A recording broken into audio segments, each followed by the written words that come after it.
हाँ, अपने topic start किया था फर्स्ट वाला, तो एक बार मैं 2 मिनट सारा बता देता हूं।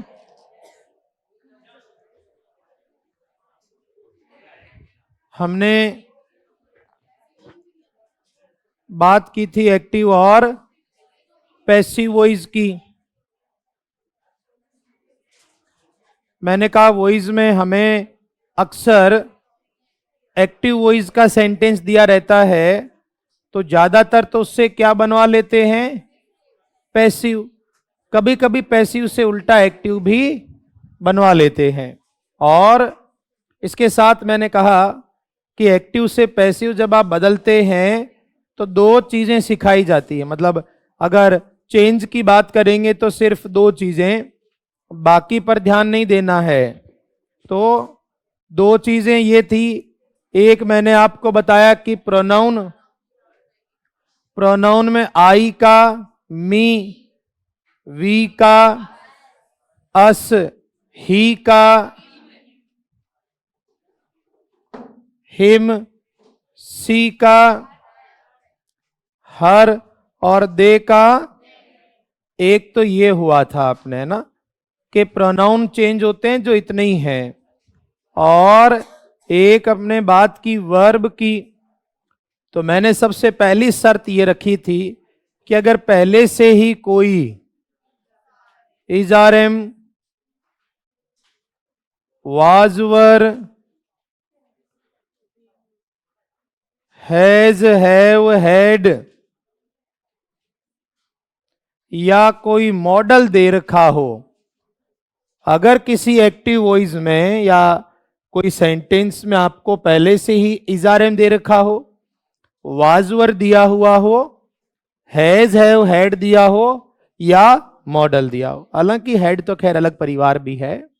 तो अगर ये है एक्टिव में तो पैसिव में इनको ही रखना है, चेंज नहीं करना। मतलब इजारम का क्या रखोगे, इजारम, वाजवर का वाजवर, हैज हैव का हैज हैव, हैड का और मॉडल का। इनको बदलना नहीं है। बदलना नहीं से मेरा मतलब ये नहीं है कि वाज देखते ही वाज ही छाप दो, नहीं। वाज है तो वाजवर में से कोई भी लगा सकते हैं। जैसा सब्जेक्ट सिंगुलर हुआ तो वाज, प्लूरल हुआ तो वर। तो ये तो इनके लिए। इसके अलावा तीन चीजें और बताई मैंने। अगर कभी भी वर्ब में आईएनजी हुआ तो उसको हम बनाएंगे बीइंग। फिर मैंने कहा हैज, हैव, हैड हुआ तो जुड़ेगा, और एक लास्ट मॉडल हुआ तो आगे क्या जुड़ेगा। तो ये वर्ब की बात चल रही थी, तो ये तो था वर्ब के बारे में। हाँ, एक चीज जरूर, थोड़ा सा दो अटपटे थे। वो दो अटपटे पॉइंट क्या थे, अगर वर्ब की फर्स्ट फॉर्म है, वर्ब में एस है या हेल्पिंग वर्ब के रूप में कौन मिले, डू या डस, तब तो आप किसकी मदद लें, इजारम। और एक और था, वर्ब की सेकंड फॉर्म हो या डिड हो तो वाज या। इतने ही चेंज होते हैं एक्टिव से पैसिव जब बनाते हैं। तो ये थोड़ा सा ध्यान देकर याद करने वाला है। बाकी सारी चीजें सिर्फ इतना ही होता है कि सब्जेक्ट है उसको अपन बाद में ऑब्जेक्ट बना देते हैं, और जो ऑब्जेक्ट है उसको शुरू में लिख के सब्जेक्ट बना देते हैं। और एक मेन वर्ब के बाद में या आगे पीछे एक बाई जोड़ना होता है आमतौर पर। तो ये हमने लिखा। जैसे तो ये पूरा सा मतलब निष्कर्ष कह दिए, कंक्लूजन हम बात कर रहे हैं कि एक्टिव पैसिव में किस तरीके से काम होता है। हमने काफी एग्जाम्पल भी किए थे, और भी कर लेंगे, ऐसा नहीं है कि यही है। मैं सिर्फ बताने के लिए ना कि लिखने के लिए, ये सिर्फ एक वर्बल बात है। मैं अगर ऐसा लिखता कि ही और मस्ट डू दिस वर्क, उसको ये काम करना ही पड़ेगा। ये कोई सेंटेंस अगर आपको दिया होता तो हम आपको लिखना नहीं, अपने सब साथ मिलके बना लेते हैं, ठीक है। देखो ये ही तो हमारा सब्जेक्ट है, हेल्पिंग वर्ब होती है मॉडल, मॉडल के बाद मेन वर्ब की फर्स्ट फॉर्म। ये डू हेल्पिंग वर्ब नहीं है, हेल्पिंग वर्ब कौन है? मस्ट। और ये आगे ऑब्जेक्ट हो गया। ठीक, तो ऑब्जेक्ट को सबसे पहले क्या लिखा? This work. फिर जो हेल्पिंग वर्ब है मस्ट क्या है? मॉडल को छेड़ना नहीं है, तो मस्ट का मस्ट लिख दिया गया। मॉडल में क्या जोड़ें? बी। मुख्य क्रिया डू की थर्ड फॉर्म, भाई ये ऐसे होता है, फर्स्ट फॉर्म डू, सेकंड और थर्ड, तो मस्ट बी डन। आगे लगाया बाई और ही का, ऐसे इसको अपने को करना होता है। तो ये तो एक बात हो ही गई। तो ये लिख कर एक सवाल जो आपकी परीक्षा का वो आपको मैं दे देता हूं बनाने के लिए। दो एक सवाल की डिस्कशन तो कल की भी थी, तो मैं एक सवाल और देता हूं परीक्षा का जो आपको खुद को ही करना है, फिर अपन आगे बढ़ेंगे उसमें। क्या था ये? तो ये तो एक सिंपल सा मतलब कह सकते हैं कि सिर्फ निष्कर्ष कह दो या सारांश मैंने बताया।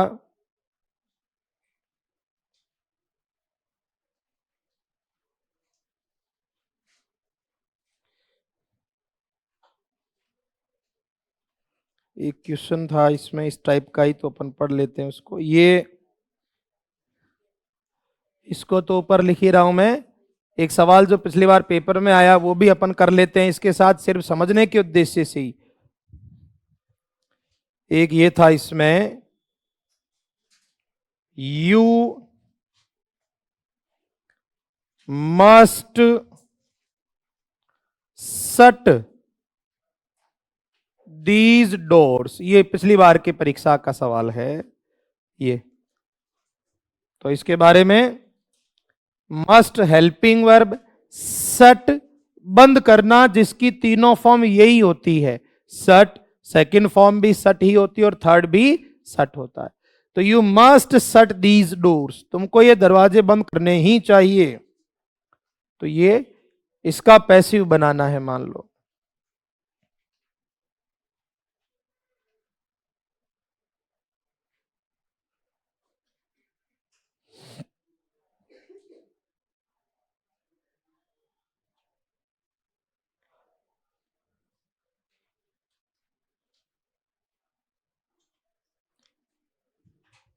ये शट की तीनों फॉर्म सेम ही होती है और मॉडल को बदलते नहीं है।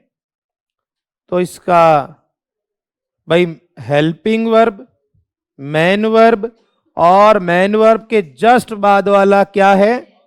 ऑब्जेक्ट हो गया। तो दीज डोर्स, ये तो सब्जेक्ट बनाया, मॉडल को छेड़ते नहीं है, तो मस्ट का एक मॉडल में जोड़ा। बी, थर्ड फॉर्म यही रहती है, सट और बाई यू।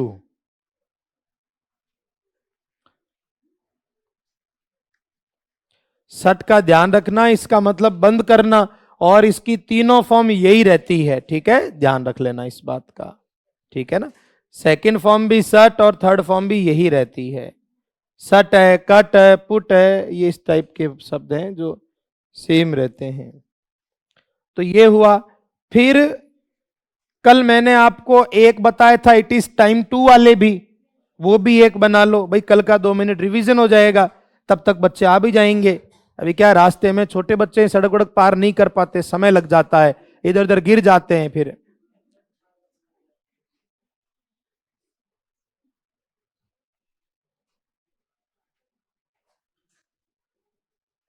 तो इसलिए क्या है, धीरे धीरे आ रहे हैं वो। छोटे बच्चे छोटे छोटे कदम से चलते हैं तो लेट हो जाते हैं। तो ये वाला बताया था मैंने, it is time to call the police, it is time to वाला बनवाया था, तो ये भी बना लो एक बार।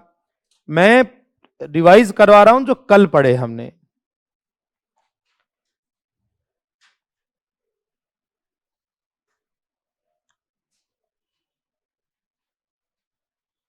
पर ये हमेशा लेट नहीं आएंगे, ये क्या है, शुरुआती दौर में ऐसा होता है। फिर हालात एक दिन ऐसे होंगे कि सबसे पहले जाके बैठेंगे जगह पर वो क्या है, स्थितियां समय लगता है उसको होने में। It is time to call the police, call में सेकंड थर्ड फॉर्म ईडी लगा देते हैं। इट इज टाइम टू वाले बताए थे मैंने, कल अपने 2-3 किए भी थे कि इट इज टाइम फॉर, फिर ऑब्जेक्ट, और टू फर्स्ट फॉर्म का टू बी थर्ड फॉर्म बन जाता है। तो इसका अगर आपने बनाने की कोशिश की हो तो it is time for the police. भाई ऑब्जेक्ट को तो फॉर के बाद ले आए, और टू कॉल का क्या हो जाएगा, टू बी कॉल्ड। ऐसा किया था कि नहीं हमने कल? तो ये हो गया।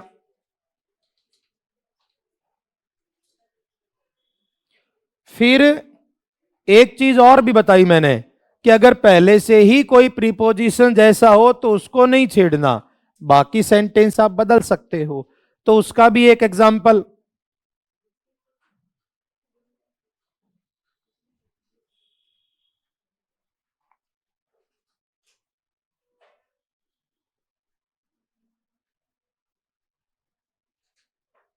मैं तुम्हें अब और नहीं झेल सकता, तो ऐसा मैंने बोला नहीं, सेंटेंस लिखा हुआ ये वो।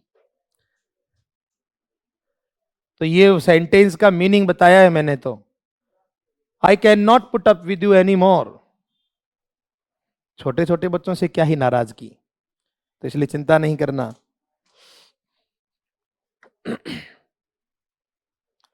तो यहां पर ध्यान से सुने, नॉट तो कैन के साथ रह जाएगा, कैन बदलता नहीं है, बी जुड़ेगा, पुट की तीनों फॉर्म सेम ही रहती है, और पुट अप विद पूरा ही है तो ये यही रहेगा।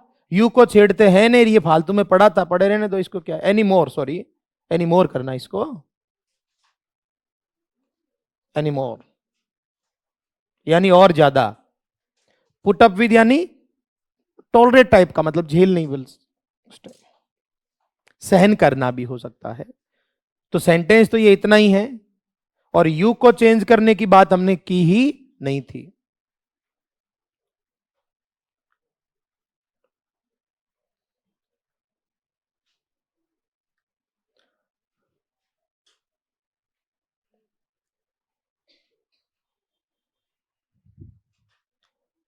तो इसका बनेगा किससे, यू, कैन का, भाई नॉट है तो इसको पढ़े, इसको मत छेड़ो, can not.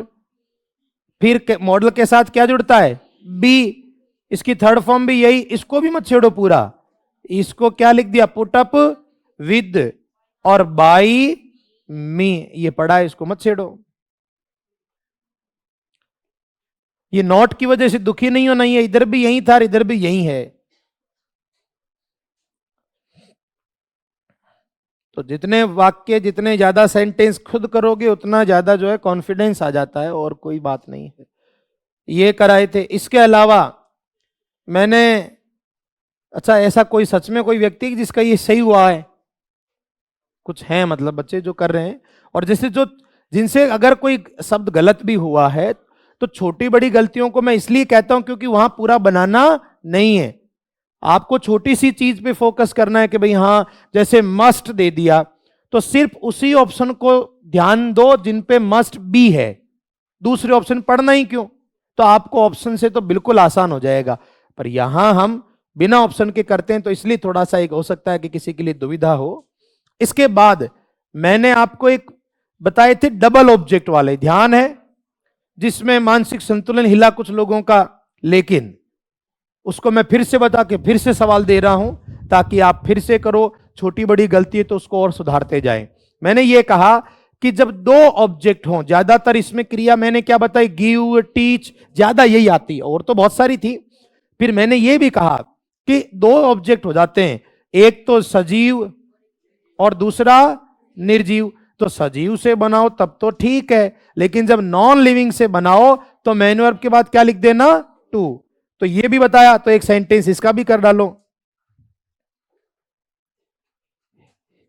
He will give you a ticket. तो इसमें दो ऑब्जेक्ट हैं, किसे देंगे, यू को, और क्या, टिकट। विल गिव लिखा हुआ है भाई, तो विल बी हो जाएगा, और गिव की थर्ड फॉर्म बता चुका, गिवन। तो एक बार इसके दो पैसिव बनेंगे, यू से भी बनेगा और अ टिकट से भी बनेगा, दोनों बनाओ। छोटी बड़ी गलती होगी उसके लिए चिंता नहीं करो, ऑप्शन में परेशान नहीं होंगे आप। He will give you a ticket.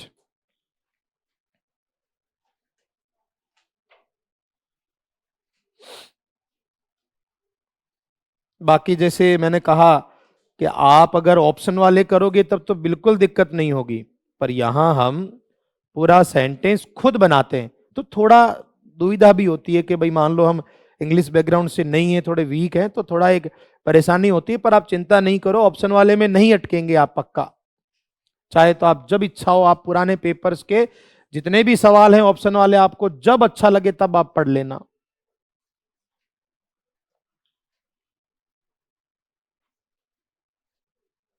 तो ये प्रैक्टिस सिर्फ इसी वजह से है कि भाई आप धीरे धीरे छोटी मोटी गलतियां होती जाए, लेकिन सही हो जाएगा। सही एकदम। तो दो बनेंगे इसके, एक लिविंग यानी यू से बनेगा और एक नॉन लिविंग अ टिकट से बनेगा। बस एक चीज था कि जब आप नॉन लिविंग से बनाएंगे, अ टिकट से बनाएंगे, तो वर्ब के साथ क्या लगा देना, टू, और कोई चेंज नहीं। तो अगर इसका हम बनाने की कोशिश करें, पहले लिविंग से किससे बना लेते हैं, यू से। यू का क्या रह गया, यू, मॉडल में चेंज, विल का विल, और आगे क्या जोड़ा, you will be, third form given. तो ये तो यू से बना रहे हैं, एक किससे बनेगा, ए टिकट, वही, इसमें तो कोई चेंज नहीं, विल बी गिवन। यहां तक तो एक ही चीज है। बस मैंने जो कहा कि जब नॉन लिविंग से बनाएंगे तो वर्ब के साथ क्या लगा देना, टू। बस यू से बनाया तो क्या बच गया, ए टिकट लिख दो, और ए टिकट से बनाया तो क्या बच गया, तो यू लिख दो। बाकी तो सेम है, बाई ही का क्या हो जाएगा, बाई हिम। किसी का भी सही हुआ है क्या ये, अरे वाह, हाथों की संख्या बड़ी। तो ये इस तरीके से, भाई मैं ये नहीं कहता हूं कि पूरा का पूरा रट लो, पर कम से कम विल गिव का विल बी गिवन तो ध्यान होना चाहिए, उससे लगभग दो तीन ऑप्शन चले जाएंगे बस। मैंने कल भी कहा, अभी भी कह रहा हूं, घर जाके पेपरों के क्वेश्चन देखना भाई, जो आए हुए हैं, जिसने देखे होंगे सीट को देखकर तो उसको थोड़ा ठीक लगा होगा।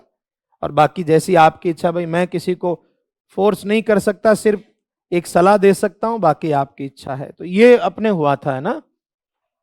अब आगे बढ़ते हैं। तो ये अपने कल जो पढ़ाया उसी का रिवीजन था। क्या हुआ, कुछ बोला कि आवाज वैसे ही निकल गई, कोई आत्मा बोल रही होगी, कोई क्या है। कुछ लोग सपनों में, क्या है कि सब जरूरी नहीं है कि जीते जी लेक्चर बन जाएं, कुछ सपने देखते देखते मर ही गए, तो वो पढ़ने आते हैं बेचारे, क्या पता मरने के बाद लेक्चर बन जाए। तो आत्मा इधर ही पढ़ती तो आवाज आ जाती है कभी कभी, तो इसलिए क्या है, वो दिखते नहीं, सिर्फ आवाज ही आएगी उनकी। इसी में आगे देखो, एक चीज और मैं आपको जो है बताने की कोशिश करता हूं। आपको मैंने ये कहा कि जब भी कोई सेंटेंस में हैज, हैव, ये तो एक परिवार हो गया ना, और एक इसके साथ आप बोल रहे हैं जैसे क्या है, हैड। तो अगर कोई सेंटेंस में हैज, हैव या हैड, थोड़ा ध्यान से समझ लो, एक दो सेंटेंस हम कर लेंगे फिर आप सही कर पाएंगे। तो हैज, हैव, हैड आ जाए, और उसके साथ में मेन वर्ब की कौन सी फॉर्म दे रखी हो। हालांकि आपको ध्यान होना चाहिए कि हैज, हैव, हैड के बाद मेन वर्ब की थर्ड फॉर्म ही आती है। अगर ऐसा है तो हम उसका पैसिव वॉइस देखो, हैज हैव का क्या रह जाएगा, हैज हैव, नहीं छेड़ेंगे, और हेड का क्या रह जाएगा, हेड। बस हमें क्या जोड़ना है, थोड़ा इसको इस तरफ कर देते हैं, आराम से लिखते जाना, बाद में कोई दिक्कत नहीं। बीन जोड़ देंगे, और वही वर्ब की कौन सी, ये तो पहले से ही पढ़ते आए हैं, ये तो नया नहीं। इसमें गड़बड़ ये रहती है कि अगर कभी हैज हैव दिया हो या हेड दे रखा हो, और इनके जस्ट बाद मेन वर्ब की थर्ड फॉर्म नहीं हो, टू और वर्ब की क्या दे रखी हो, फर्स्ट फॉर्म, टू और वर्ब की फर्स्ट फॉर्म, तो हैज हैव का तो हैज हैव ही रखना है, और हेड का बस आपको जो करना वो ये कि बीन नहीं लगाना है, टू फर्स्ट फॉर्म का क्या कर दोगे, टू बी वर्ब की थर्ड फॉर्म। अभी ये समझाया नहीं है, सिर्फ लिख लो इसको। अब मैं दो एग्जांपल से समझाऊंगा और फिर आपसे पूछूंगा, ये सिर्फ लिख कर छोड़ देना है, ये क्या चीज है उसको मैं समझाऊंगा, उसके बाद आपको करना है। यहां दो चीज मैंने कही कि हैज हैव हैड के साथ थर्ड फॉर्म है, तो वही नॉर्मल अपना जो तरीका है वैसे ही बनाना है, कोई नई चीज इसमें नहीं है। लेकिन मैंने ये कहा कि अगर हैज हैव हैड के जस्ट बाद टू प्लस वर्ब की फर्स्ट फॉर्म आती है तो बीन नहीं लगेगा। हमको क्या करना होगा, हैज हैव का हैज हैव रखना है, हैड का हैड रखना है, और टू के साथ जो फर्स्ट फॉर्म थी उसको क्या बनाना है, टू बी थर्ड फॉर्म। तो ये सिर्फ लिख लो, मैं दो एग्जाम्पल से तसल्ली से धीरे धीरे समझाता हूं, फिर दो एग्जाम्पल आपसे पूछूंगा।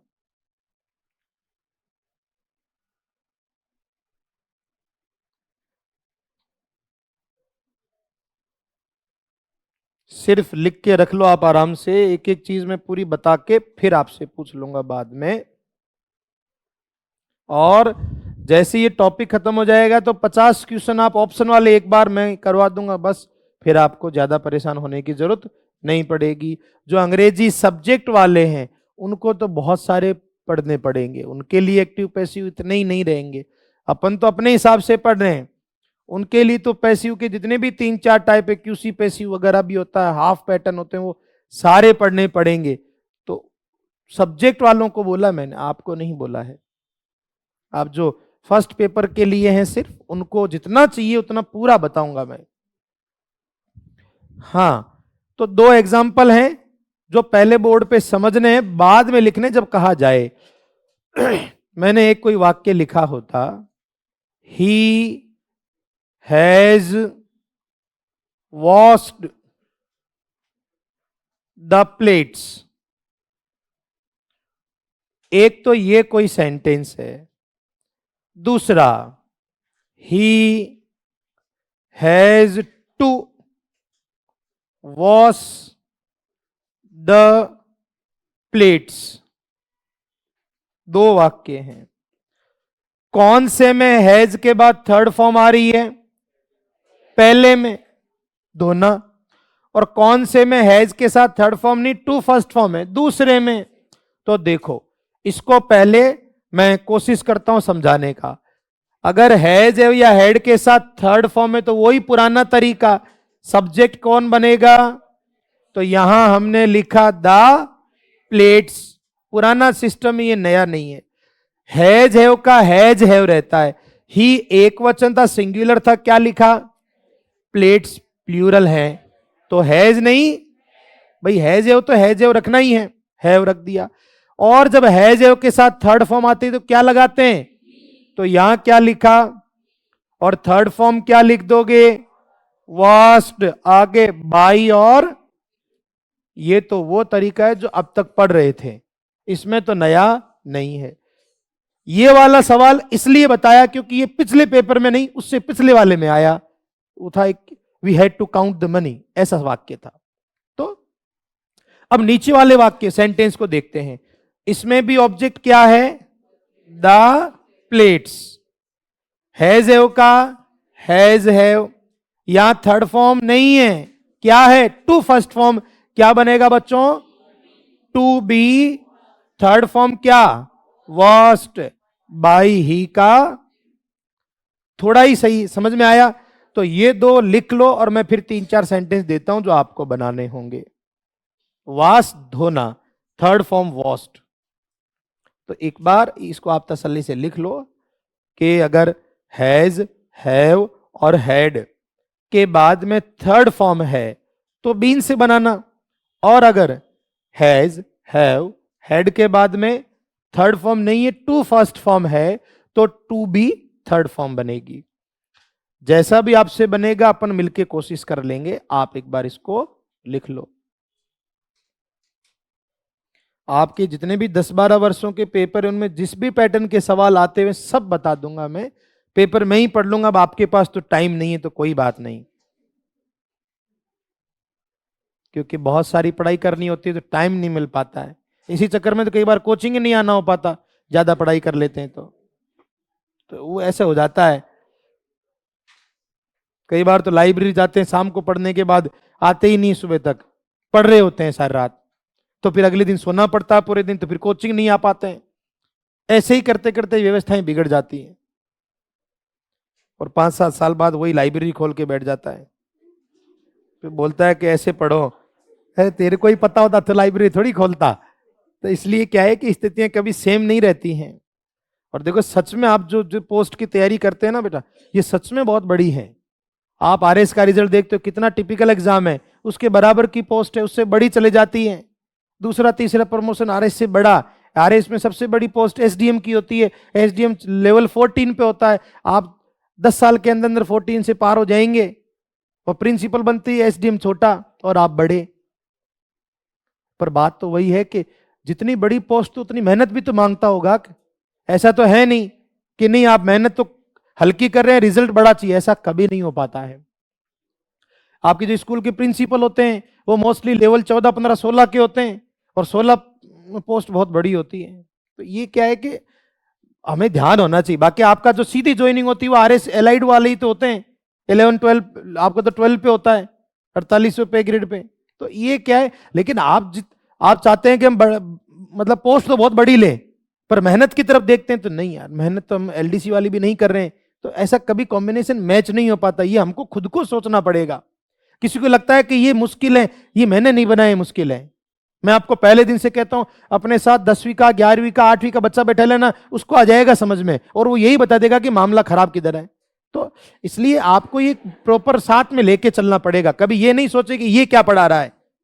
चलो, तो ये 2 वाक्य आपने अपने मिलके बनाए हैं। अगले 2 सेंटेंस आप खुद बनाना। क्या चीज ध्यान रखनी कि हैज ए वेड के साथ थर्ड फॉर्म है तब तो वैसा ही तरीका है, और अगर हैज ए वेड के साथ टू फर्स्ट फॉर्म है तो फिर आपको to be third form, B नहीं लगाना है।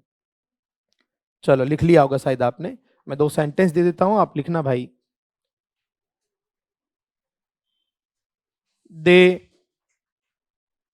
Have to count the books, उनको किताबें गिननी पड़ी।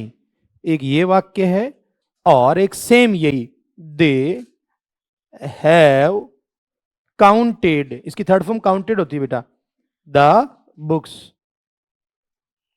तो आपसे जैसा भी बनता हो, गलत सही डरने की जरूरत नहीं, बनाओ खुद। आपकी कॉपी ये अपना खुद करो। थर्ड फॉर्म यहां बोर्ड पे लिखी हुई है, काउंट गिनना होता है। थर्ड फॉर्म ईडी लगा के बनती है जो कि नीचे वाले में है। दोनों के थोड़ा अलग अलग बनेगा। जहां हैज हैव हैड में थर्ड फॉर्म आती है तो उसको बीन लगा के बना लो। जहां हैज हैव हैड के बाद टू है तो बीन लगाने की जरूरत नहीं है। टू फर्स्ट फॉर्म का टू बी थर्ड फॉर्म हो जाएगा।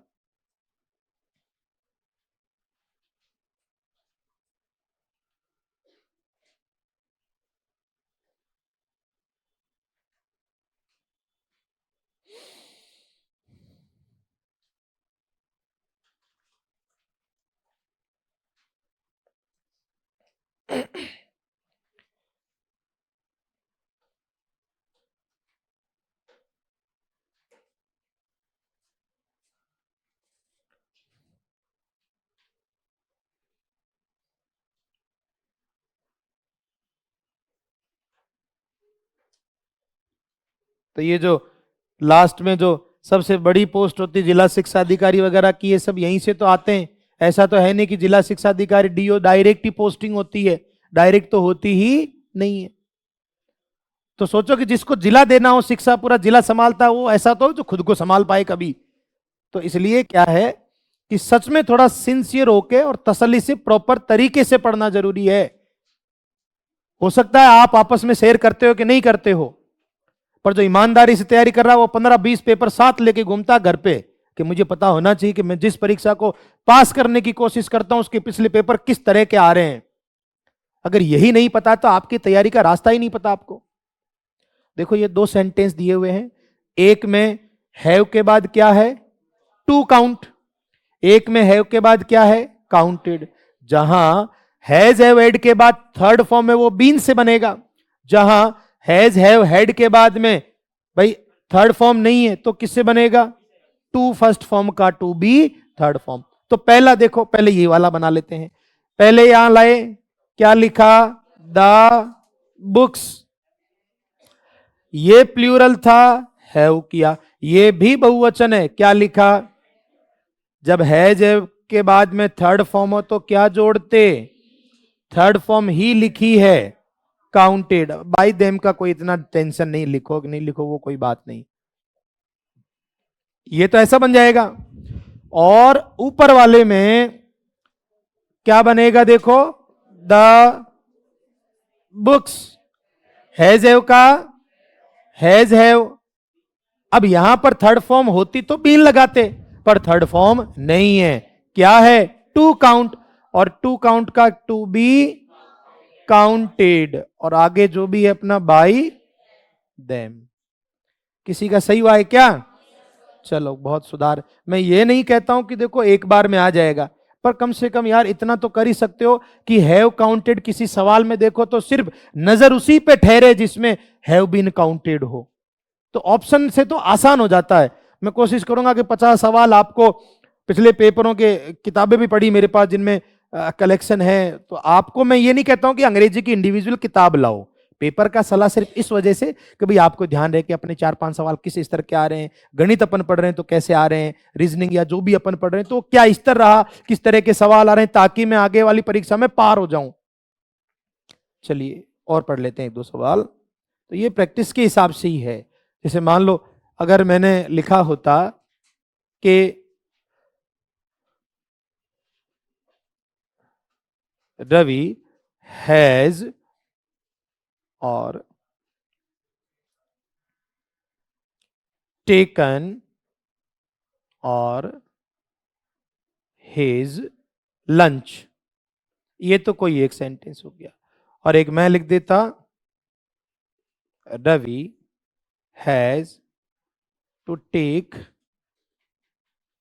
द, कोई भी ले लेते। तो ये दो सेंटेंस हैं। यहां टेक लिखा हुआ है जिसकी कल भी जिक्र किया मैंने, टेक सेकंड फॉर्म टुक और थर्ड टेकन होता है।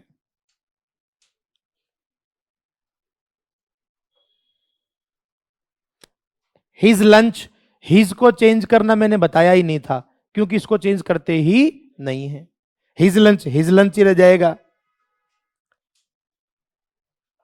और लंच जो है वो सिंगुलर होता है कि प्लूरल, एक वचन है कि बहुवचन, भोजन एक वचन ही होता है।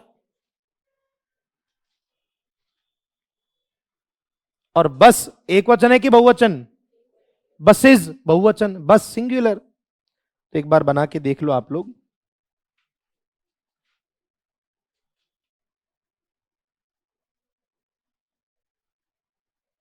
जितनी ज्यादा प्रैक्टिस रहेगी याद हो जाएंगे आपको ये।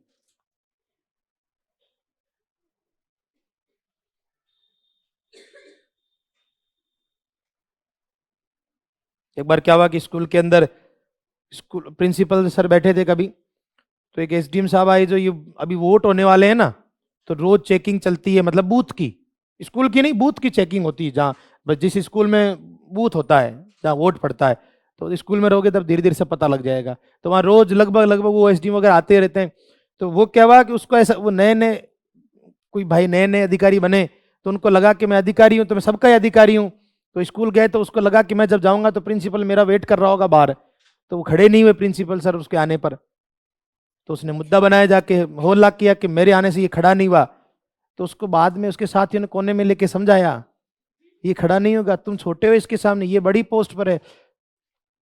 तो ऐसा क्या होता है, सिर्फ ये है कि टीचर रेस्पेक्ट के कारण कभी खड़े हो, प्रिंसिपल सिर्फ आदर पूर्वक खड़ा होना चाहे तो खड़ा हो, नहीं तो नहीं हो। तो ये क्या चीजें हैं कि ये जब आप प्रैक्टिकल करेंगे तो धीरे धीरे ये महसूस होगा कि हम सच में बहुत बड़े हैं, पर बड़े बनने के लिए काम बहुत बड़े करने पड़ते हैं। अरे किसी ने बनाया है क्या? मेरी बातों में ध्यान मत दिया करो, बातें तो तुम्हारी नींद उड़ाने के लिए है। लिखते लिखते सो जाते हैं इस उम्र में, तो इसलिए मैं बोलता हूं। आपने देखा होगा मैं मेरा काम करके ही बोलता हूं, लिखते लिखते नहीं बोलता हूं। तो आप वो काम किया करो ऐसे। किसी किसी को आदत हो जाती है गाने सुनते हुए पढ़ने की, गाने बंद नींद आने लगती है। तो ये वही बातें, ताकि आप लिखते रहो, रुको नहीं। चलो देखो इसमें ये यहां लिखा हिज लंच, और यहां सब्जेक्ट क्या है? द। बस ये तो है ही। इसके बाद ये भी एक वचन है, तो क्या लिख दिया? हैज का हैज। ये भी एक वचन है, तो दोनों में ठीक है। अब अगर हैज के बाद थर्ड फॉर्म होती तो मैं बीन लगाता, तो यहां थर्ड फॉर्म है तो मैंने क्या लगाया? और थर्ड फॉर्म नहीं है तो मैं बीन नहीं लगाऊंगा। टू टेक क्या बनेगा? To be taken. और इधर थर्ड फॉर्म सीधी टेकन। बस ये इतना ही फर्क है, बाकी तो कोई खास फर्क नहीं। बाई रवि, इसमें कभी गलती नहीं देगा, खैर वो तो सभी जानते हैं, इनमें कोई गलती नहीं देता। बाई रवि। थोड़ा थोड़ा बैठा क्या समझ में ये? तो हैज हैव ऐड के बाद थर्ड फॉर्म है तो बीन लगा देते हैं, और टू फर्स्ट फॉर्म है तो टू बी थर्ड फॉर्म कर लेते हैं, ठीक है। हाँ एक और चीज ये, जैसे कभी कभी क्या है कि एक आध बार सेंटेंस, हालांकि आप वाले एग्जाम में नहीं आया हुआ है, फिर भी आरपीएससी की एग्जाम में आया हुआ है, तो आपके पेपर कौन बनाती है? तो इसलिए अपन कोशिश करते हैं उसको। जैसे मान लो कि पिछली बार हम रीट के बच्चों को पढ़ाते हुए हम ये कहते थे कि आपका पेपर जो बोर्ड बनाता उसके एक भी पेपर नहीं छोड़ना। जैसे रीट का पेपर हुआ, उससे पहले सीटी के एग्जाम हुए थे और वही बोर्ड ले रहा था, तो मैंने कहा था एक एक पेपर सीटी का पूरा रट के बैठ जाना, जीके क्या क्या पूछ रहा है, बहुत हेल्प मिलेगी। और यही हुआ कि जिस तरह के क्वेश्चन आए उसी पैटर्न से रीट में भी पेपर बनाए उन्होंने, और उनको बहुत फायदा मिला जो पढ़ रहे थे। और जो नहीं पढ़ते उनको फायदा नहीं मिला, कोचिंग वालों को फायदा मिला। तो ये क्या है कि अपने अपने पर आदत पड़ती है, डिपेंड करता है।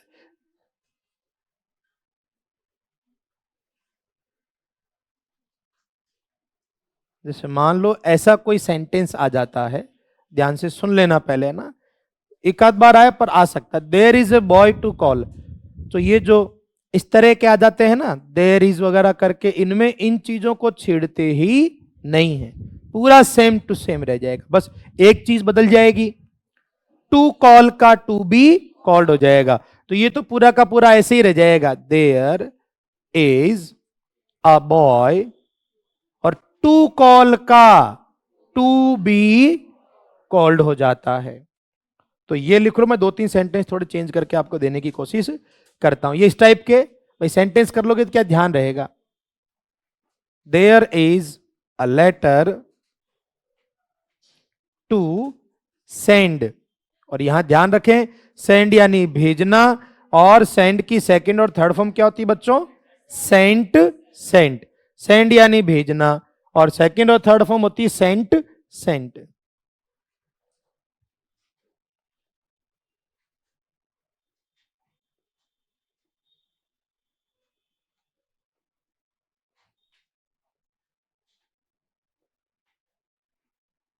तो ये एक बार आप बना लो। इस टाइप के जो वाक्य होते हैं इनमें बहुत ज्यादा चेंज नहीं होता है, सिर्फ एक टू फर्स्ट फॉर्म को छेड़ दिया जाता है, बाकी में बदलाव नहीं करते।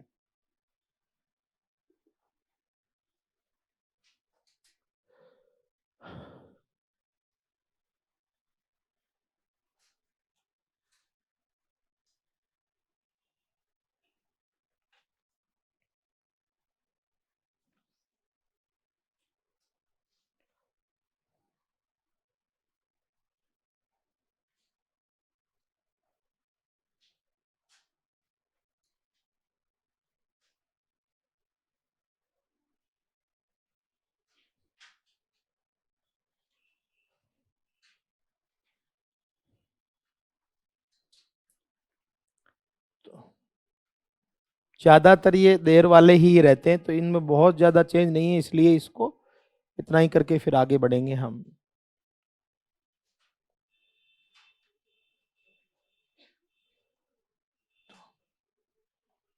मतलब ये जैसे इनमें ये जो यहां तक का पार्ट है, इसको नहीं छेड़ना है। सेंड यानी भेजना, सेकंड थर्ड फॉर्म ये होती है। रिजेक्ट का जानते ही आप, इसमें थर्ड फॉर्म ईडी लगा के अपन बना लेते हैं। तो इसका क्या बनेगा? देयर इज अ लेटर, और टू सेंड का टू बी सेंट। या जैसे मान लो ये वाला हो गया, तो there is no form to reject का टू बी रिजेक्टेड। ठीक है ना? तो ये इस तरह से जो अपने को ध्यान रखना है कि ये वाले पैटर्न भी आ जाते हैं। अब थोड़ा सा एक बहुत ज्यादा आसान हो गया नहीं, थोड़ा वापस डरा देते हैं किस तरीके से, तो अलग चीज थोड़ी सीखते हैं। ये लिख लिया क्या सभी ने? ठीक है भाई। भाई जिन साथियों को नहीं पता होता ना, तो देखो प्लीज लिख लो। सीखने में कहीं कोई बुराई नहीं है। आपको नहीं आता था, इससे कोई फर्क नहीं पड़ता है, पर अब आता है ये जानना जरूरी है। तो इसलिए ऐसी कोई चीज की जानकारी नहीं हो ना, तो आप लिख लिया करो। देखो, अगर कोई सेंटेंस मैं स्ट्रक्चर बोर्ड पे लिखूंगा, जब तक नहीं कहा जाए तब तक आप लिखने को लेकर चिंता नहीं करो। अगर आपके लिए लिखना ही उद्देश्य है, तो मैं पूरा एक्टिव पैसिव 30 पेज में पढ़ाता हूं, मैं पूरा पीडीएफ दे दूंगा, जब मर्जी हो प्रिंट ले लेना। लेकिन सिर्फ प्रिंट ले पाएंगे, समझ नहीं पाएंगे। तो इस वजह से आपको एक चीज पहले बोल देता हूं, बोर्ड पे मैं समझाने की कोशिश करूंगा।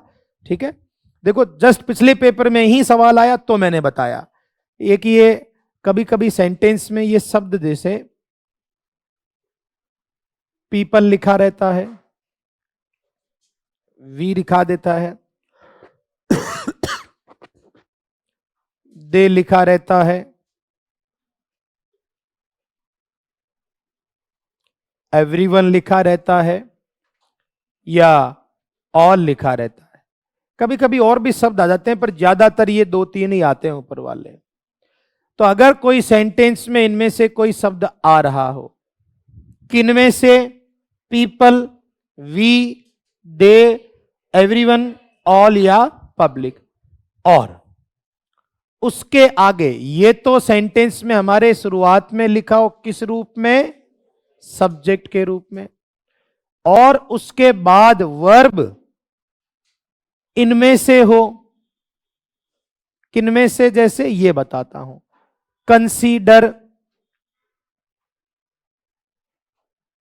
Claim, think. ये अपने लास्ट पैटर्न है सिंपल सेंटेंस के। यहीं तक ये फिर तो प्रश्नवाचक बताए और लास्ट में इंपेरेटिव और व्यवस्था खत्म। सबसे लास्ट टिपिकल पैटर्न यही तक है, फिर इसके बाद ज्यादा कुछ नहीं बाकी रहेगा। ये नहीं बताकर मैं आपको कुछ समय के लिए खुश कर सकता था कि अरे वाह, आज तो सारे ही सही हो रहे हैं, पर ये नहीं है।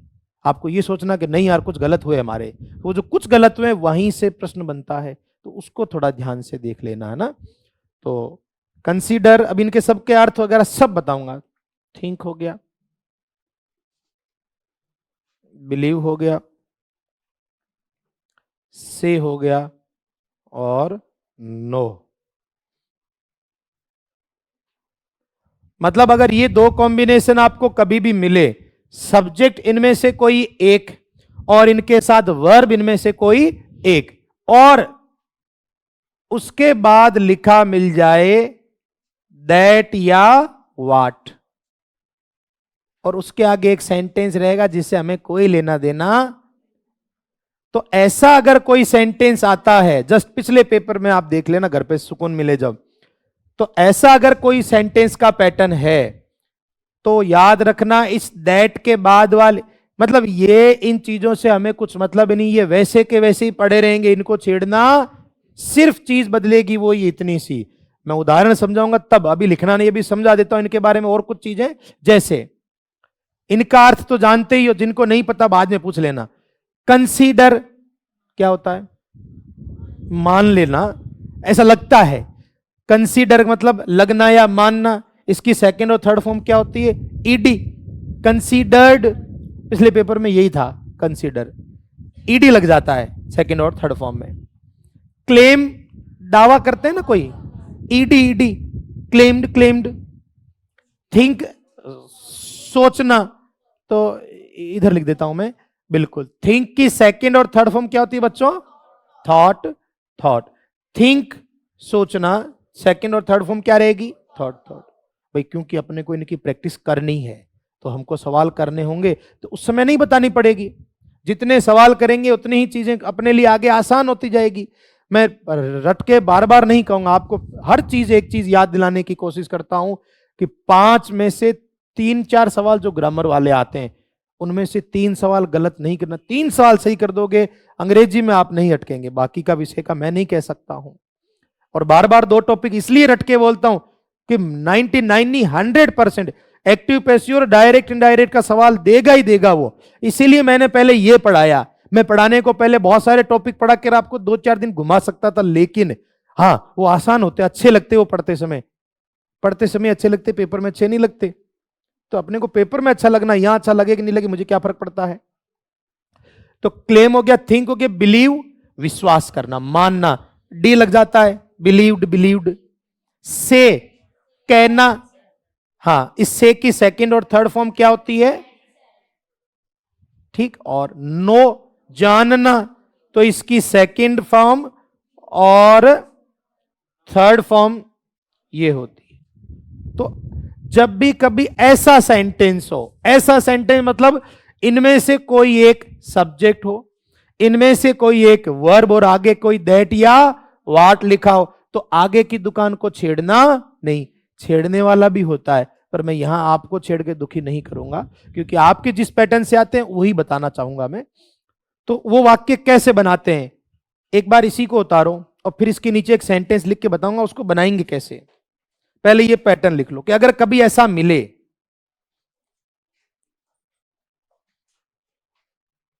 जो वर्ड नहीं जानते हो, तो इस वजह से मैंने बताने की कोशिश की है।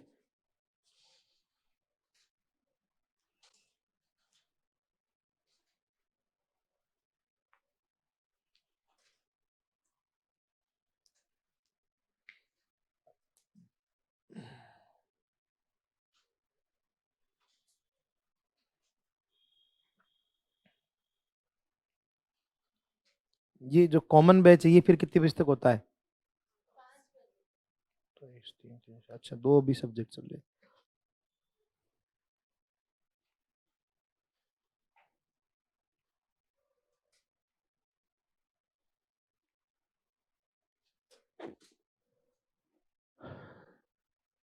थोड़ी बढ़िया नंबर लाएंगे तो पोस्टिंग ढंग की जगह मिलेगी, नहीं तो उम्र गुजर जाएगी पहाड़ों में इधर उधर घूमते हुए, अपना इलाका मिलेगा ही नहीं।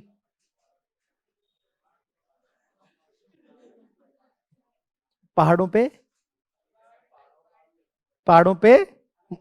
अब वो देखो भाई, जैसे जिसके हालात हैं, पशुओं को अच्छे लगते हैं वो, जैसे बंदर टाइप के लोग होते हैं उधर, क्या है वो उनको ज्यादा महसूस अच्छा लगता है उनमें रहना। वो तो जैसे जिसके हालात हैं, मैं ये नहीं कह रहा हूं। चलो आपने कम से कम सोचा तो सही कि पोस्टिंग लेंगे, नौकरी तो बहुत आगे की चीज है, कम से कम आपका मस्तिष्क जिंदा है, यही बहुत अच्छी बात है। हैं? अरे भाई, अपने घर से अगर बहुत ज्यादा दूर पोस्टिंग मिल जाती तब भी नौकरी होना नहीं होना व्यर्थ हो जाता है कई बार। क्योंकि हम लोग हर बार रहते हैं तो कि सर हमको बाड़मेर मिला है, मेरे घर से 700 किलोमीटर जाऊं कि नहीं है। हाँ, अब ऐसे मैंने कहा एक बार तो ज्वाइन कर लो, फिर क्या है 2 साल बाद घूमते रहना इधर उधर। इसमें यही है प्रॉब्लम है कि स्कूल में ज्यादा कांड करोगे तब भी साला बॉर्डर से नहीं निकालते हैं, कितना लड़ेंगे। हाँ, ये हो सकता है एपीओ के लड़ झगड़ के, चांटा कस दो अधिकारी के, एपीओ के इधर उधर घूम फिर के जुगाड़ करके आ जाओ घर, ये हो सकता है, ये एक अच्छा ऑप्शन है। पर उसके लिए जुगाड़ चाहिए, और वही होते तो इतने साल तैयारी थोड़ी करते। क्या ये लिखा क्या आपने सब? ये तसल्ली से इसको लिख लो। इसके वाक्य कैसे बनाते हैं ये नहीं बताया मैंने, तो बताया कि अगर ऐसा कभी आए तो।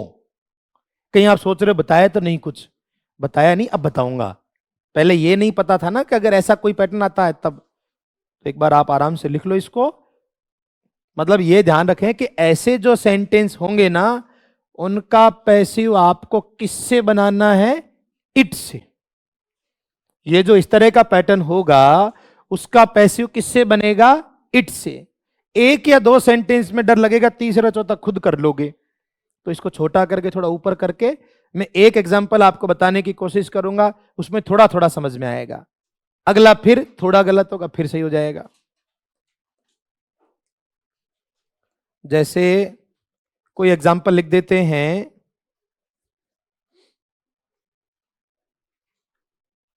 People think that he is a thief. ये एक वाक्य लिख लो आराम से, है ना। लोग सोचते हैं कि वो एक भोला है। एक बार लिख लो इसको, चोर है। भूल जाते हैं ना चोर, किसी और की चीज ले जाते हैं बेचारे, बाद में याद आता मेरा नहीं था, भोले होते हैं वो। चोर नहीं कहा जा सकता। आपकी क्लास में देखा होगा कि किसी के पेन लेके जा रहा, कॉपी लेके, भूलवश। चोर नहीं है वो, भोले हैं, भूल जाते हैं कि मेरा नहीं है जो लेके जा रहा हूं। तो people think that he is a thief. अब एक बार आप थोड़ा सा अपने पेन को रेस्ट दोगे तो मैं समझा पाऊंगा। देखो यहां सब्जेक्ट इनमें से एक है या नहीं है, वर्ब इनमें से है या नहीं है, और आगे क्या आ गया? दैट, और उसके बाद तो इसको तो तुमको देखना ही नहीं है, इसको तो पढ़े रहने दो एक बार। हमारा सेंटेंस हम मानेंगे कितना है? इतना ही। तो मैंने कहा कि ये वाले जो वाक्य होंगे उनको किससे बनाना? तो यहां क्या लिखा? इट। अब थिंक वर्ब की कौन सी फॉर्म? फर्स्ट। वर्ब की फर्स्ट फॉर्म का इजआरएम से बनता है, कई बार बता चुका। इट एक वचन ही होता, क्या लगाया? थिंक की थर्ड फॉर्म थॉट, क्या लगाया?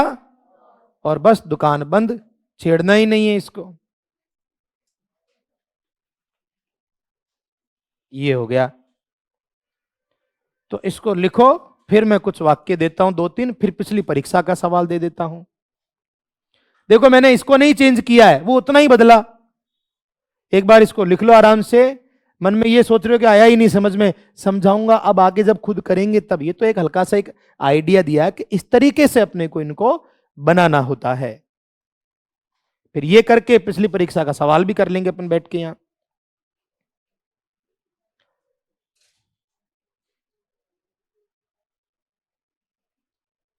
तो अगला सवाल अगर दें तो कोशिश कर सकते हो क्या? देखो कुछ लोग नो भी बोलते हैं पर मुझे सुनाई दे जाता है। क्या है कि कान खुले रखने पड़ते हैं, छोटे बच्चों को पढ़ाने के लिए बहुत एक्टिव रहना पड़ता है। एवरीवन कंसीडर्ड दैट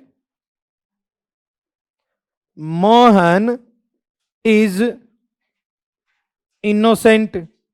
ये कोई वाक्य है, आप आराम से लिख लो इसको। और कंसीडर्ड सेकंड फॉर्म भी होती है और थर्ड भी होती है, लेकिन कोई हेल्पिंग वर्ब नहीं है तो ये सेकंड फॉर्म ही मानी जाएगी।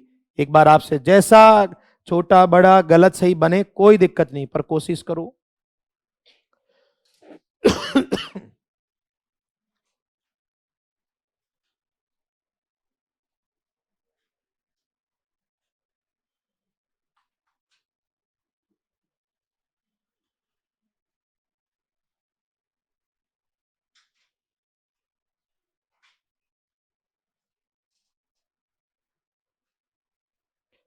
एक मैंने बना के बताया है, इनका मतलब इट से बनाना होता है अपने को।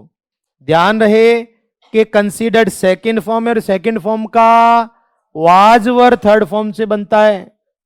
भाई उधर थिंक फर्स्ट फॉर्म थी तो मैंने इजारेम से बनाया, कंसीडर्ड सेकंड फॉर्म है तो किससे बनेगा? वाज वर से। तो किसी ने बनाया है क्या ये? तो देखो अपने को यहीं तक ही ध्यान देना है। इसको किससे बनाएंगे? इट। कंसीडर्ड सेकंड और थर्ड दोनों होती है, पर थर्ड फॉर्म बिना हेल्पिंग वर्ब के आती ही नहीं है। इसका मतलब ये सेकंड फॉर्म। और आपको 4 बार बता चुका कि सेकंड फॉर्म मतलब वाज या वर। इट एक वचन होता, क्या लगाया? थर्ड फॉर्म यही रहती है क्या? कंसीडर्ड। बस आगे तो करना ही क्या है।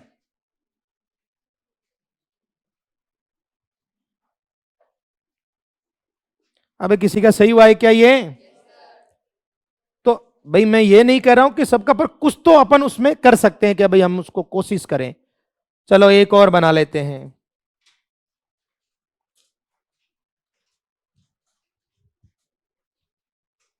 वी नो दैट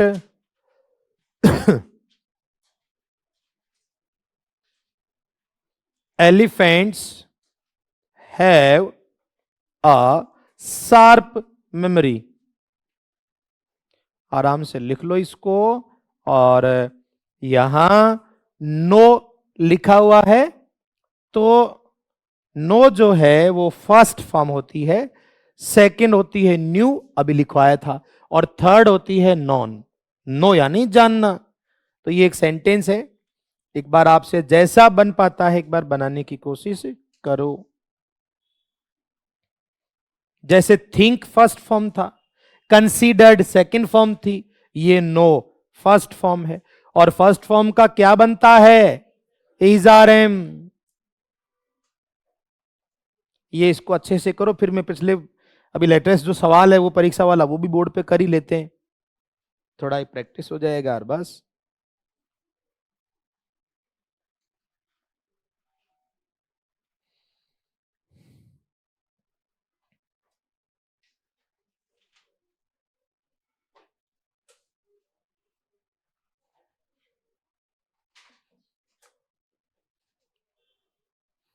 अपन तो ये कह रहे हैं कि जल्दी से जल्दी लगो तैयारी करके, ताकि फिर आपकी भी चुनाव नाम में ड्यूटी ड्यूटी लगे, कहीं इधर घूमते हुए नजर आओ। भाई इलेक्शन में ड्यूटी लग रही है, जिनकी ट्रेनिंग हो रही है उनके तो वोट लग गए। कल परसों ट्रेनिंग हुई ना, तो उधर ही ले लिए वोट उनसे, मतपत्र डाक मतपत्र बैलेट वाला जो था। उसके पैसे भी मिलते हैं फिर, चुनाव के भी तो अलग मिलेंगे, सैलरी तो मिलती मिलती है, चुनाव के भी अलग मिलते हैं। कि भाई आपको क्या बनाया, पीआरओ बनाया है, तो उसकी सैलरी कम से कम 2 दिन के 4-1 हज़ार, 3-3.5 हज़ार के मिलते हैं। पीओ फर्स्ट बनाते हैं तो 3, और सेकंड बनाते हैं तो 2-2.5, और पीओ थर्ड बनाते हैं तो 2 हज़ार तो आएंगे ही आएंगे। पर आप जिस पोस्ट पे रहेंगे तो उसमें पीओ फर्स्ट ही बनेंगे या पीआरओ, छोटे वाले तो नहीं बनाएंगे। जैसे आप वोट देने जाते हैं, तो वोट देने जाते हैं तो बूथ का जो मेन लीडर होता है उसको पीआर बोलते हैं, पीठासीन अधिकारी। वो मोस्टली फर्स्ट ग्रेड या सेकंड ग्रेड होते हैं। प्रिंसिपल वगैरह को तो जेड और एक्सओ बनाते हैं। तो जैसे जैसे फिर पोस्ट बढ़ी जाएगी, फिर आपको जिम्मेदारियां दे दी जाएगी अलग अलग। बना लिया क्या? मैं तो ऐसे बोल रहा था। चलो, तो इसमें मैं ऐसे क्या बोल देता हूं तो क्या नींद नहीं आती? बच्चे भूले सो जाते हैं, थकते हैं, रात भर पढ़ते हैं। तो यहां क्या लिखा? इट। इट से तो बनेगा बनेगा। नो फर्स्ट फॉर्म है तो इट, थर्ड फॉर्म नॉन। बस इसको छेड़ना नहीं है। मैं एक बार पिछली बार का सवाल दे रहा हूं बोर्ड पे।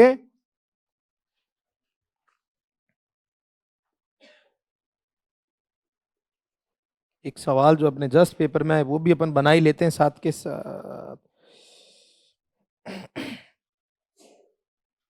एक मिनट। तो ये टूटा फूटा इसे थोड़ा इसे सही तो वही होगा भाई, ये नहीं कह रहे हैं कि पूरा सही हो जाए। पूरा सही हो जाएगा तो मैं इसे पढ़ाऊंगा क्या फिर कल से? तो थोड़ी थोड़ी गलती करोगे तो इससे क्या ठीक रहेगा। ये है सेंटेंस। हाँ जी, लिखो सवाल। People considered that he got more than, लंबा है सेंटेंस, what he deserved। और डराने के लिए लंबा है। आपको तो पता ही दुकान इतनी है,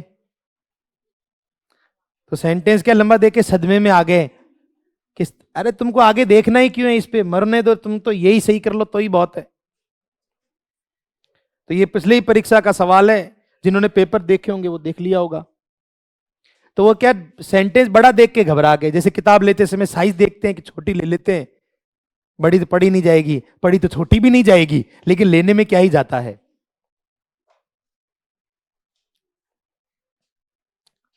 तो ये सेंटेंस है, यहां पर भी वही बात, कंसीडर्ड सेकंड फॉर्म है, तो वाज से वाज व थर्ड फॉर्म।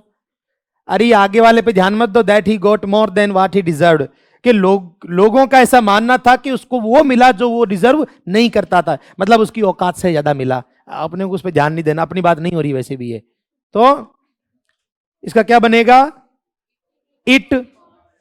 कंसीडर्ड वर्ब की सेकंड फॉर्म भी है, थर्ड फॉर्म भी है, लेकिन यहां कोई हेल्पिंग वर्ब नहीं है, तो ये कौन सी फॉर्म हो गई, सेकंड। सेकंड मतलब वाज वर्ब, तो क्या हो जाएगा, इट वाज कंसीडर्ड। और आगे फिर टू ये पूरा ही लिखना है। अब मैं आपको ऑप्शन भी सुना देता हूं, जब पढ़ ही रहे हैं तो आपकी परीक्षा में ऑप्शन किस तरह के होंगे। तो पहला ऑप्शन तो same to same, people consider, ये तो नहीं होगा भाई, पीपल कंसीडर्ड का पीपल कंसीडर्ड तो नहीं बनेगा। दूसरा ऑप्शन है, it was considered that he got more than what he deserve, एक तो ये हो गया। एक इसमें है पीपल कंसीडर दैट, इसमें आगे चेंज कर दिया, अब ऑप्शन ही नहीं है इसमें, क्या ही तो पढ़े इतना।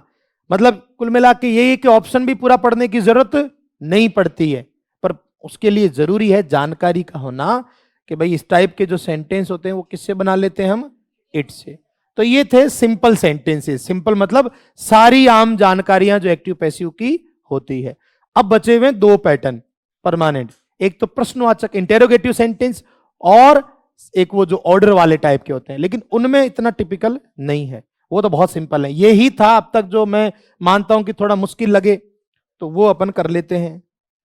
अरे किसी का यहां तक सही वाक्य, ये तो सही वाक्य, तो इतना सही हुआ तो भी बहुत है, अपने को बहुत ज्यादा गहराई में नहीं जाना है। आप आगे हेडिंग लिखेंगे प्रश्नवाचक वाक्य, तो इतने ही नियम है। अब तो सिंपल सेंटेंस आ गए वापस। प्रश्नवाचक वाक्य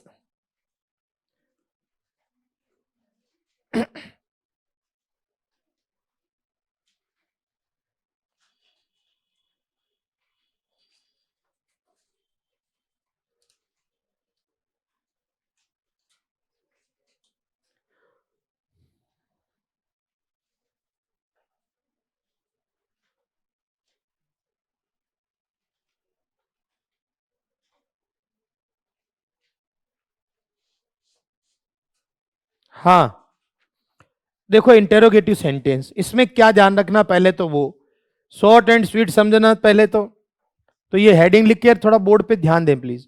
हमारे जो इंग्लिश में प्रश्नवाचक इंटेरोगेटिव जो सेंटेंस होते हैं वो दो ही तरीके से स्टार्ट हो सकते हैं, दो चीजों से। या तो इसको ए और बी कर लेते हैं, या तो किससे शुरू होंगे, हेल्पिंग वर्ब से। हेल्पिंग वर्ब 24 होती, पूरी लिखवा चुका मैं। तो या तो प्रश्नवाचक वाक्य किससे शुरू होगा, हेल्पिंग वर्ब से, और यहां लिख देता हूं मैं ना, और या फिर प्रश्नवाचक शुरू होगा किससे,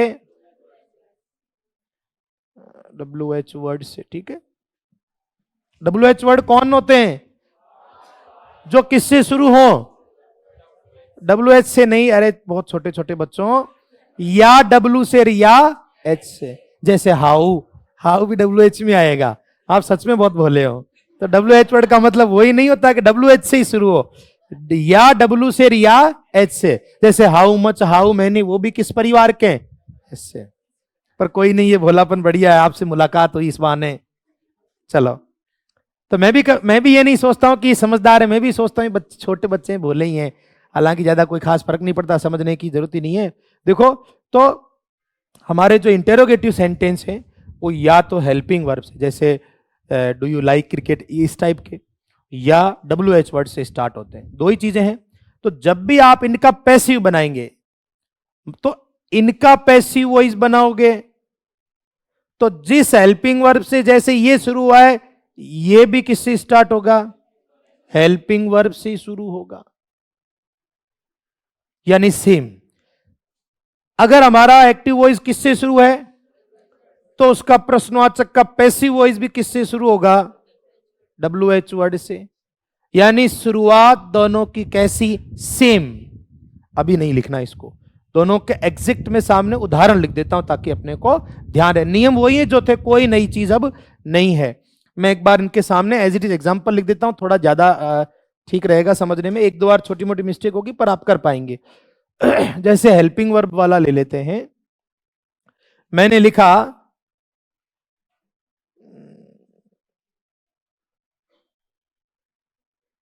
आर यू कॉलिंग हिम, ये कोई प्रश्नवाचक है। और मैं ये यही वाला इसमें दे देता हूं, लिखना नहीं बेटा अभी, है ना। Why are you calling him, एक ही तरह के, थोड़ा ही फर्क है भाई। दोनों में जो डिफरेंस है वो यहां तो हेल्पिंग वर्ब से है और इसकी शुरुआत किससे, सेंटेंस तो एक ही है। जैसा एक्टिव शुरू होगा वैसा ही पैसिव होगा। इसका एक्टिव हमने किससे शुरू किया, हेल्पिंग वर्ब से, तो इसका पैसिव भी किससे, हेल्पिंग वर्ब से। लेकिन हेल्पिंग वर्ब तो जैसा सब्जेक्ट वैसा होगा। यहां आपने आर लिखा क्योंकि हमारा सब्जेक्ट क्या था, क्या अब भी यू ही रहेगा, नहीं, सब्जेक्ट का ऑब्जेक्ट तो करेंगे। हमारा अब क्या बनेगा, हिम का ही के हिसाब से इजारे में से क्या आएगा, तो यहां क्या लिखेंगे, इज। हिम का क्या बनाया था, आईएनजी, याद करो कोई जमाने में बताया था, बीइंग। थर्ड फॉर्म क्या है, कॉल्ड, आगे, और यू को बदलना नहीं है। फिर से ध्यान से सुनना, ये किससे शुरू, हेल्पिंग वर्ब से। ये हेल्पिंग वर्ब थी इसके लिए, अब हमारा सब्जेक्ट जो बनेगा वो उसके हिसाब से आएगी। ये किससे शुरू है, डब्ल्यू एच वर्ड। पैसिव भी किससे शुरू, वाई का वाई, बाकी सेम ही है। आर यू के लिए था लेकिन अब हमारा हिम बनेगा तो इज, बीच में सब्जेक्ट और फिर अगला टुकड़ा कौन, being, third form called, by. तो एक बार ये आप लिख लो आराम से, तसल्ली से, फिर सवाल करेंगे हम। तो सिमिलर होता है एक्टिव और पैसिव इस कंडीशन में। एक दो सेंटेंस थोड़ा टिपिकल लगेंगे तो चिंता नहीं करो, 20 बनवा दूंगा तो अपन एकदम याद हो जाएगा अच्छे से।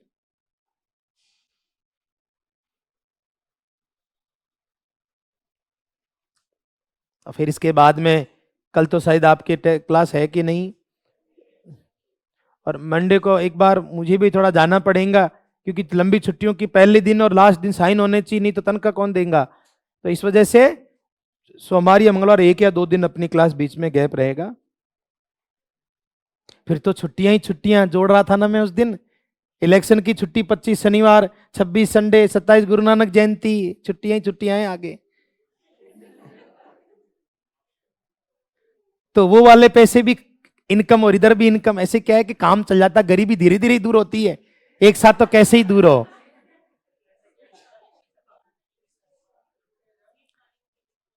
शीतकालीन क्या, अभी 20 दिन और आना है, फिर 12-13 दिन की और छुट्टी, फिर महीना 1.5 महीना, फिर 2 महीने की छुट्टी। तो ऐसे क्या है कि सोचो क्या ही मजे, 1 तारीख और छुट्टियों में, मतलब गांव में क्रिकेट खेल रहा और 1 तारीख को टर्नन तनख्वाह, अरे वाह, घर बैठे बैठे ही खाता भर रहा है।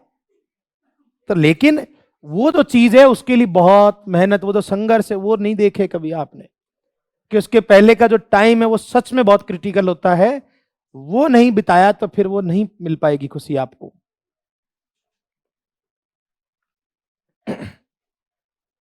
तो ये 2 सेंटेंस है, मैंने इतना कहा कि अगर हमारा एक्टिव वॉइस हेल्पिंग वर्ब से है तो पैसिव भी हेल्पिंग वर्ब से।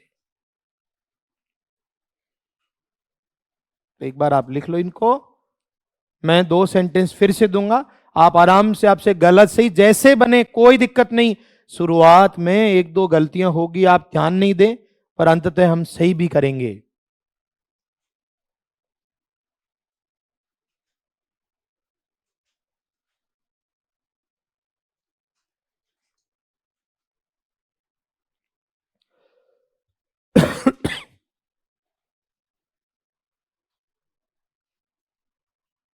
तो ये जो अभी कईयों के थोड़ा वो वर्ब वाला उलझन है ना, तो मैं अभी सेंटेंस बनाऊंगा, ये सिर्फ बताने के लिए है। जितना आप खुद सवाल करेंगे उतना आप अच्छे से समझ पाएंगे।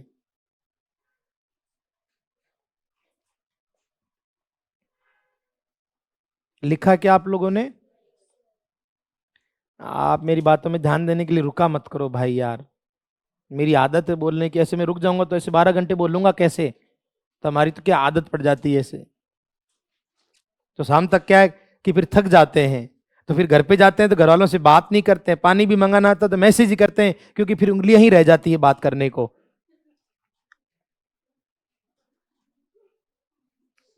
अरे लिखा क्या भाई? बताओ, आपको कितनी देर बाद समझ में आती है मेरी बातें? प्रोसेसर बहुत बहुत ज्यादा पुराना प्रोसेसर है आप लोगों का। पर यह है कि मैं समझ गया था पहले ही दिन, आपकी मुस्कुराहट देख के। बहुत भोले हैं बच्चे बेचारे। तो आपने पहले दिन मुझे भोला समझा होगा नहीं, पर वक्त के साथ चीजें बदल जाती है। वो स्टार्टिंग में आते ही देखा, अरे यार बेचारा कितना मासूम है, तो ऐसे तो इसके तो मजे लेने बनते हैं, तभी तो तालियां बजाई थी वो। पर वो वक्त के साथ वो तालियां भी चली गई, वो ताली बजाने वाले भी निकल गए। हालात हमेशा एक से नहीं रहते हैं कभी भी। तो इसलिए मैं फिर से 2 सवाल दे देता हूं, आप है ना उनको एक बार बनाने की कोशिश करना। और बातों का बुरा नहीं मानना चाहिए, क्योंकि मैं स्पेशली किसी को नहीं जानता हूं आपको व्यक्ति से। मेरा आपसे इतना ही संबंध रहेगा कि नौकरी लगने के बाद भी हम साथ रहें, एक दूसरे को गाइड करते हैं। इससे बढ़कर मेरी कोई आपसे उम्मीद नहीं है। मैं जितनी भी बातें कहता हूं व्यक्ति से किसी को नहीं जानता मैं। अच्छा, आप नौकरी लगे कि नहीं लगे, मेरा उससे कोई फायदा नहीं। मेरा एक ही फायदा, कभी हम मिलें तो कह सकें कि सर हम आपके सानिध्य में मेहनत की हमने और हम सच में आज पोस्ट पर है, ये सुनना। और हमने क्या लेना है, आप मुझे मिले कि नहीं मिले, पर मिलना अगर कभी हो तो इन हालातों में हो कि कहीं पतासी बेचते हुए नहीं मिले कि यार ये तो उस बेच में था और पतासी बेच रहा, तो यार इसके हालात ठीक नहीं है। तो वो जिम्मेदारी आपकी बनती है कि आपकी मेहनत कैसी है। कभी मिला तो कहीं बढ़िया पोस्ट पे कि हम जाएं तो कि यार ऐसे, और वो पतासी बेचते हुए भी हेलमेट पहन के, क्योंकि हालात और शक्ल देख के खाएगा कौन, तो वो भी नहीं होना चाहिए। चलो एक सेंटेंस बनाते हैं फिर। चलिए बेटा, तो ये एक सेंटेंस है, कैन यू स्पीक इंग्लिश। तो यहां हेल्पिंग वर्ब है। मॉडल आपको मैंने कहा कि हेल्पिंग वर्ब से स्टार्ट है, तो हेल्पिंग वर्ब से ही शुरू होगा पैसिव भी। और मॉडल्स का सिंगुलर प्लूरल से लेना देना नहीं है। तो आप एक बार इसको बनाओ। ये जरूर याद रखना बच्चों कि ये जो बी, बीन और जो बीइंग है, ये अपने इंटेरोगेटिव में अलग अलग आते हैं। जैसे अभी अपन ने पहला किया था ना, तो बीइंग बाद में लिखा था, ही पहले लिखा था हमने। ये जरूर आप याद रखना। एक बार आप बनाने की कोशिश करें, जैसा भी बने, गलत सही बिल्कुल चिंता नहीं। यहां जो आपको स्पीक दिया हुआ है बच्चों, स्पीक फर्स्ट फॉर्म है, सेकंड फॉर्म स्पोक होती है, एक दिन अपन ने शायद पहले भी बताई थी। और थर्ड फॉर्म क्या होती है? स्पोकन। ठीक है, और मॉडल है इसलिए एक वचन बहुवचन की तो दिक्कत है नहीं। यहां ऊपर अभी सब्जेक्ट कौन है? यू। और ऑब्जेक्ट कौन है? इंग्लिश। अब पलट जाएगा, पैसिव वॉइस बनाएंगे तो चीजें बदल जाएगी। सब्जेक्ट वाला ऑब्जेक्ट और ऑब्जेक्ट वाला सब्जेक्ट हो जाएगा। पहला वाक्य है तो गलतियां संभव है, चिंता नहीं करना आप, पर प्लीज वो करो जो आपका मन कहता है, चाहे गलत हो। भाई हेल्पिंग वर्ब क्या है इसमें? कैन। तो कैन का कोई छेड़छाड़ नहीं, क्या लिखा? कैन। भाई अगर सिंगुलर प्लूरल वाला कोई किस्सा होता तो सोचा जाता, पर मॉडल का सिंगुलर प्लूरल से लेना देना नहीं है। तो कैन का क्या लिख दिया? कैन। पहले सब्जेक्ट कौन था? अब। तो यहां लिखो इसको, भाई इंग्लिश आ गया। और मैंने कहा कि बी, बीन, बीइंग अलग अलग लिख देते हैं। कैन आ गया, मॉडल के साथ क्या जुड़ता है? बी। थर्ड फॉर्म बोलो, स्पोकन। आगे और यू का क्या किसी का सही हुआ? कुछ लोगों का सही हुआ। अगले सवाल में थोड़े हाथ ज्यादा उठे तो बेहतर होगा। भाई कोशिश करते जाओ, धीरे धीरे सब बढ़िया हो जाएगा। चलिए भाई कोशिश करना। विल यू हेल्प हिम बनाओ बच्चों। इसमें सेम वही है, हेल्पिंग वर्ब आई हुई है और मेन वर्ब है हेल्प, जिसमें ईडी लग जाता है। देखें कौन कौन सही बना पाता है। जो गलती हम कर पाते हैं उसको सुधारने की कोशिश क्या करो कि ये हमसे पिछले सेंटेंस में गलत हुआ तो अगले में नहीं होना चाहिए गलत।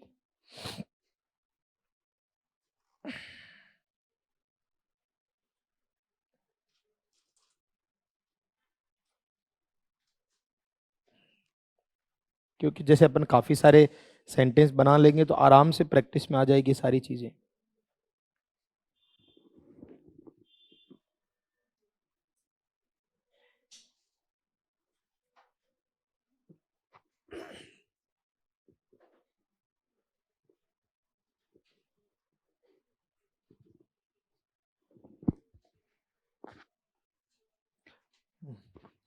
देखो अगर आपने बनाया हो तो मिलके कोशिश करते हैं भाई। यहां विल है, मॉडल का तो कोई सिंगुलर प्लूरल का चक्कर ही नहीं है, तो विल का विल। यहां सब्जेक्ट क्या था, यू, पर अब हिम का ही आया। और मॉडल होते हैं तो क्या जुड़ता है, बी। थर्ड फॉर्म हेल्प्ड और बाई यू। अगर मैं यही वाला सेंटेंस, अगर यही सेंटेंस ऐसा होता, why will you help him, तो आप बताओ इसका क्या बनता फिर। भाई अगर हम इसको थोड़ा चेंज करते और डब्ल्यू एच वर्ड ऐड कर देते स्टार्टिंग में, तो ऐसी कंडीशन में एक चीज चेंज की है मैंने, बाकी सारा सेम। जी, तो सेंटेंस तो वही है, बस यहां डब्ल्यू एच वर्ड से स्टार्ट किया है तो इसको नहीं छेड़ना, ये वाई का वाई, बाकी सेम ही है। विल का विल, हिम का ही, मॉडल की वजह से be, third form helped by you. चलो थोड़ा अलग दे देते हैं सेंटेंस, आप इसको आराम से लिख लो और मैं दूसरा सेंटेंस देता हूं, बनाना आप लोग, ठीक है।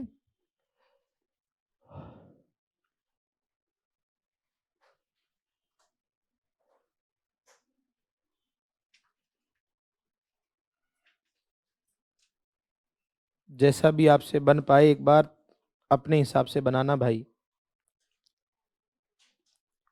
तसल्ली से लिखते चलें, अगर कोई दिक्कत है तो आप उसको टाइम दो, है ना। Have you taken my books, क्या आपने बुक्स ली हैं, तो ये टेकन थर्ड फॉर्म ही है।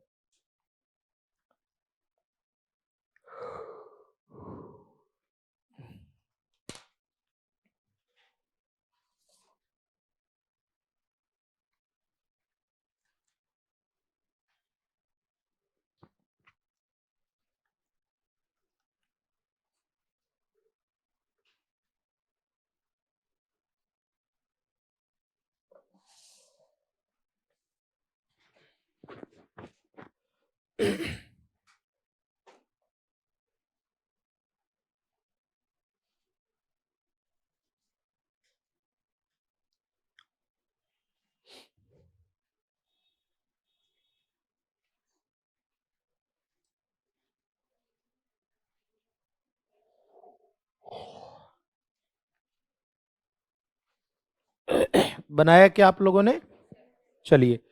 तो अगर आपने बनाया हो तो एक बार प्लीज आराम से देखना, अगर कोई गलती होती तो आप देखो कि भाई हम उसको, जैसे मैंने ये कहा कि बी, बीन और जो बीइंग हो गए ना, उनको अलग अलग भागों में और सब्जेक्ट उनके बीच में लिख देना। अब देखो हैव आया किसके लिए, अब हमारा सब्जेक्ट क्या बनेगा, तो हैजेव का तो हैजेव रहेगा, पर सब्जेक्ट अब कैसा बनेगा। अगर यहां बुक होता तो हैज करते, पर यहां क्या है, बुक्स, तो हैव का have, my books. Has have में क्या जुड़ता है, been, third form taken by you. वाक्य सही है। चलिए चलो फिर करते हैं तो आगे और सेंटेंस।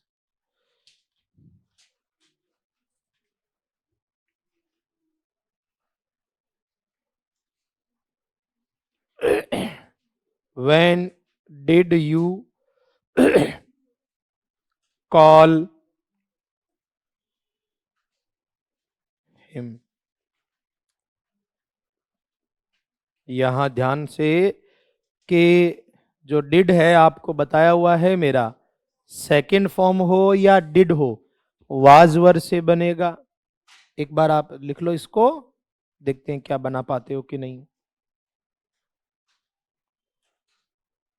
वैन पे ध्यान मत दो, ये तो इससे को छेड़ो ही मत, वैसे ही रहने दो उसको। तो ये तो वैन तो WH वर्ड है, इस पे ध्यान नहीं दें, इसको वैसा का वैसा ही रहने दें।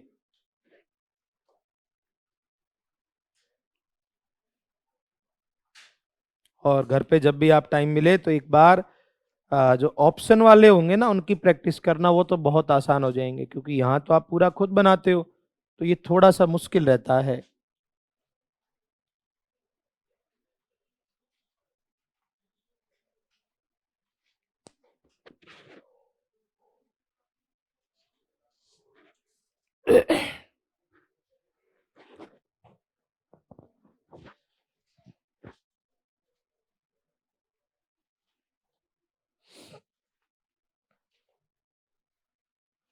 कॉल का तो थर्ड फॉर्म यही होता है, कॉल्ड। तो इसमें वैन की जगह क्या लिखा? वैन। भाई यहां आप समझ लो कि वाक्य यही था, हेल्पिंग वर्ब का हेल्पिंग वर्ब। डिड से पैसिव बनाना नहीं है, डिड का वाज वर्ब बनता। हमारा सब्जेक्ट कौन बनेगा? हिम का ही। तो वाज ही या वर ही? वाज, तो लिखा वाज। फिर ही, third form called by you. थोड़ा थोड़ा ठीक हुआ क्या?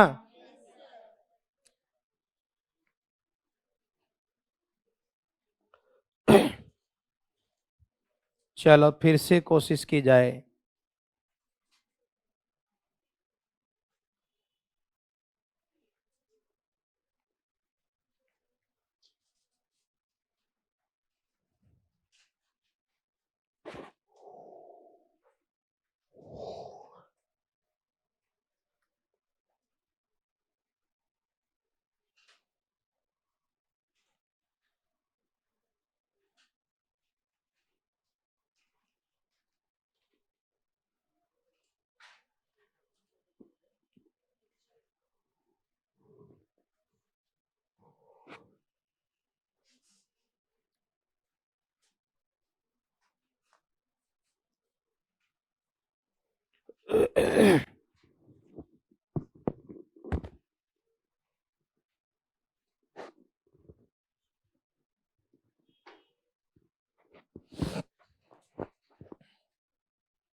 आपको ध्यान है, डू वाला वर्ब की फर्स्ट फॉर्म हो, वर्ब में एस हो या डू डज हो, इज आर एम से बनेगा।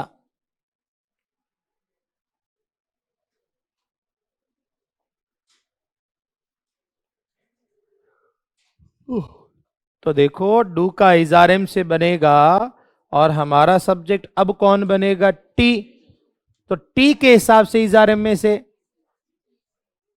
इज टी, third form taken by you. ठीक है ये।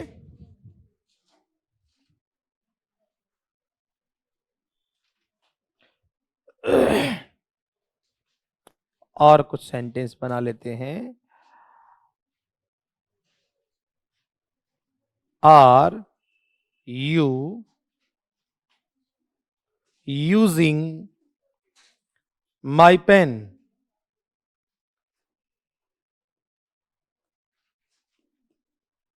यहां ये यूजिंग तो थर्ड फॉर्म ईडी लगाना है, यूज्ड हो जाएगा। और ध्यान रहे कि आईएनजी का बीइंग बनता है, और बीइंग को सब्जेक्ट के बाद मतलब अलग अलग लिखना होता है।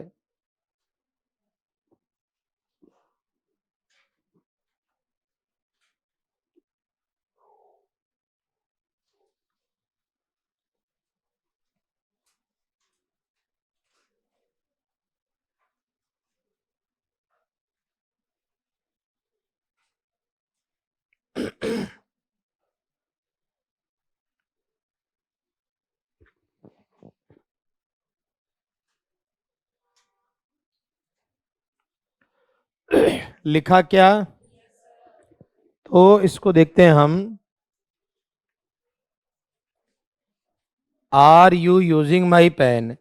इज आर एम का इज आर एम, यहां आर था किसके कारण? यू के कारण। हमारा सब्जेक्ट अब कौन है? पेन कितना?